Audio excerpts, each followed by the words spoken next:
أعوذ بالله من الشيطان الرجيم بسم الله الرحمن الرحيم. In the realm of Surah Al-Baqarah, verse 197. الحج أشهر معلومات فمن فرض فيهن الحج فلا رفث ولا فسوق ولا جدال في الحج وما تفعلوا من خير يعلمه الله وتزودوا فإن خير الزاد التقوى واتقون يا أولي الألباب. The Hajj is in well-known months, so whoever has made Hajj obligatory upon himself therein by entering the state of Ihram, there is to be no sexual relations, no disobedience, and no disputing during Hajj. And whatever good you do, Allah knows it. And take provisions, but indeed the best provision is fear of Allah. And fear me, O you of understanding. After mentioning the rituals of Hajj and clarifying what the one unable to complete it, the muhsar, should do, including the slaughter of the sacrificial animal and refraining from shaving the head until the sacrificial animal reaches its designated place, and after stating the ruling for those who cannot find a sacrificial animal, Allah follows this by mentioning the time period for Hajj. This period refers to the well-known months in which the obligation of Hajj is to be fulfilled. These are Shawwal, Dhul Qa'dah, and the first 10 days of Dhul Hijjah.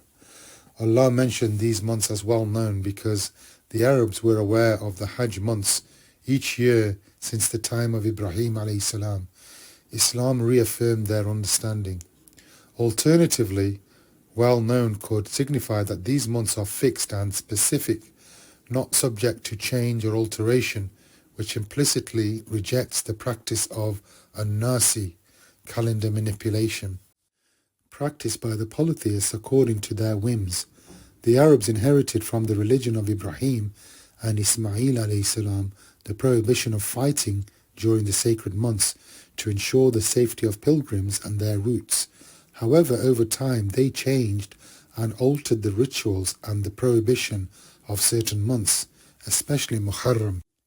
Since abstaining from fighting for 3 consecutive months was difficult for them, they permitted fighting in Muharram and deferred its sanctity to the month of Safar. They maintained 4 sacred months in total, as they were originally prescribed. Regarding this, Allah subhanahu wa ta'ala revealed in Surah At-Tawbah, verse 37, إنما النسيء زيادة في الكفر يضل به الذين كفروا يحلونه عاما ويحرمونه عاما ليواطئوا عدة ما حرم الله فيحلوا ما حرم الله زين لهم سوء أعمالهم والله لا يهدي القوم الكافرين. Indeed, the postponing of sacred months is an increase in disbelief by which those who have disbelieved are led further astray. They make it lawful one year and unlawful another year to correspond to the number made unlawful by Allah, and thus make lawful what Allah has made unlawful. Made pleasing to them is the evil of their deeds, and Allah does not guide the disbelieving people.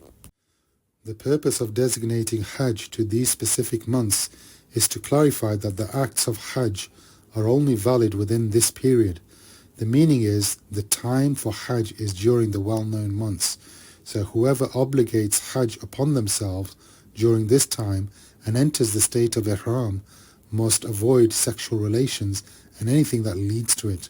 They must also refrain from all words or actions that contradict the morals of Islam and that lead to disputes among companions and brothers.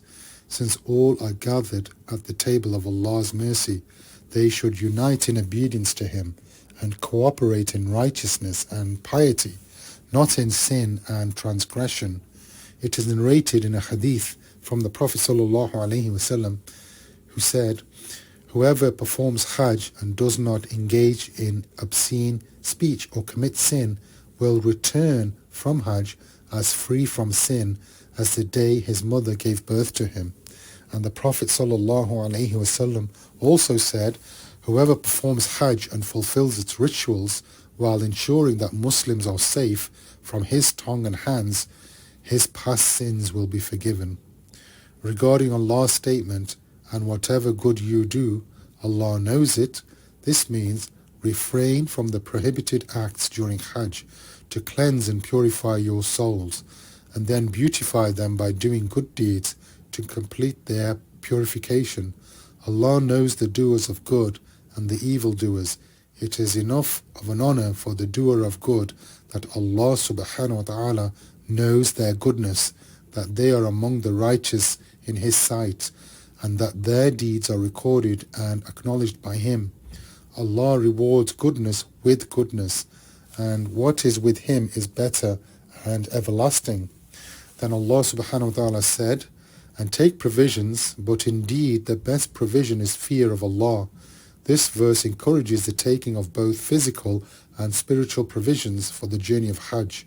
It calls people to equip themselves with moral and spiritual provisions that bring true happiness, namely fear of Allah, obedience to His commands, avoidance of His prohibitions, and abundant righteous deeds.